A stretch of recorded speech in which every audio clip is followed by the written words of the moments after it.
Hello everyone, আসসালামু আলাইকুম। আমাদের দেশের জাতীয় বনের নাম সুন্দরবন। পৃথিবীর সবচেয়ে বড় ম্যানগ্রোভ ফরেস্ট আমাদের সুন্দরবন। আমাদের বাসা যশোর, তাই সুন্দরবন আমাদের খুব কাছেই। এত কাছে হওয়া সত্ত্বেও যাওয়া হয়ে উঠছিল না। আমরা 2 বছর ধরে আম্মুর কাছে আবদার করি, একটু সুন্দরবনে ঘুরতে নিয়ে চলো। বিভিন্ন কারণে আম্মু নিয়ে যায় না। এবার সেই সুযোগটি এসে গেল। এই ভরা বর্ষায় আমরা বের হয়ে গেলাম সুন্দরবন দেখার উদ্দেশ্যে। আমরা অনেক ছোট তো, তাই সুন্দরবনের গভীরে ঘুরতে পারবো না। আম্মু আর বাবা আমাদের সুন্দরবনের গভীরে নিয়ে যাবে না। খুব কাছাকাছি যেই পয়েন্টে গেলে আমরা সুন্দরবনের সব অভিজ্ঞতা পাবো, সেখানে আমরা ঘুরতে যাচ্ছি। আমরা যাব সুন্দরী ইকো রিসর্টে। সেখানে আমরা 2 দিন থাকবো। বাসা থেকে আমরা সকাল 8টায় রওনা দিয়েছি। তারপর খুলনা হয়ে বাগেরহাটে গিয়েছি। আমরা বাগেরহাট থেকে গেছি মংলা বাস স্ট্যান্ডে।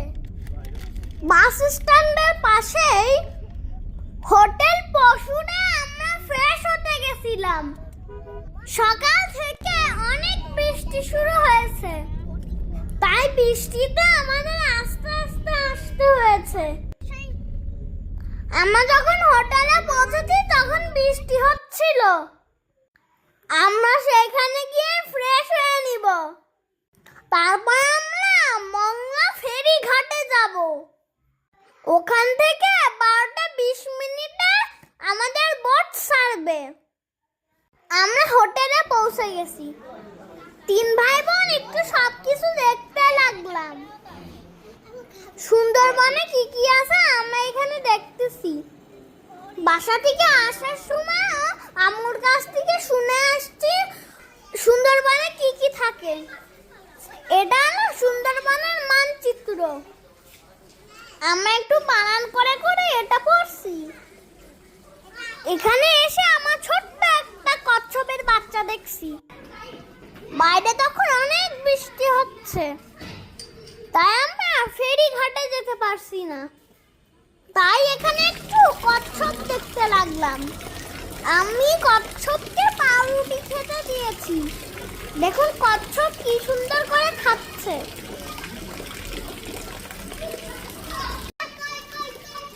ওটা আমার দিয়া পাউরুটি খাচ্ছে।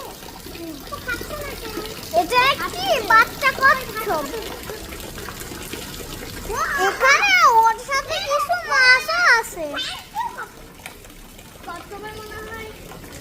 আমি খুব মজা পাচ্ছিলাম এগুলো দেখে, কিন্তু ওটা আমার পেট ভরে গেছিল, এজন্য ওটা ফেলাই দিচ্ছি।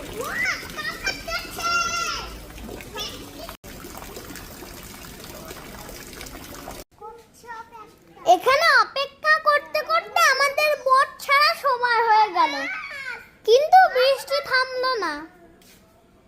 বৃষ্টি না থামলে আমাদের তো যেতে হবে। আমাদের বোট তো সঠিক টাইমে ছেড়ে দিবে, তাই আমাদের যেতেই হবে।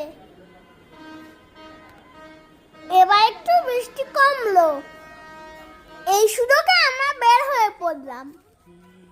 হোটেলে অনেক সুন্দর ফুল গাছ আছে। আমরা এগুলো দেখতে দেখতে বের হচ্ছি।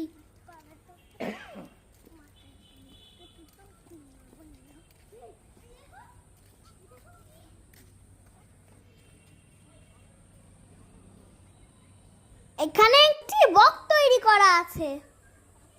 এটা দেখে আমরা খুব মজা পাচ্ছিলাম।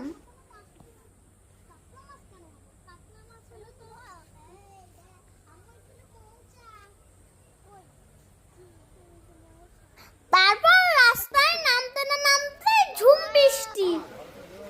আমরা একটি দোকানে আটকা পড়লাম। সেখান থেকে আমরা চা খেলাম।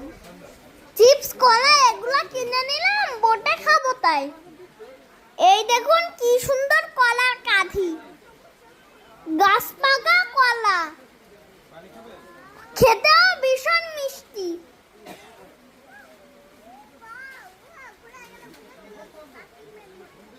বৃষ্টিতে আটকা পড়ে আমাদের বোটে যেতে দেরি হয়ে যাচ্ছে।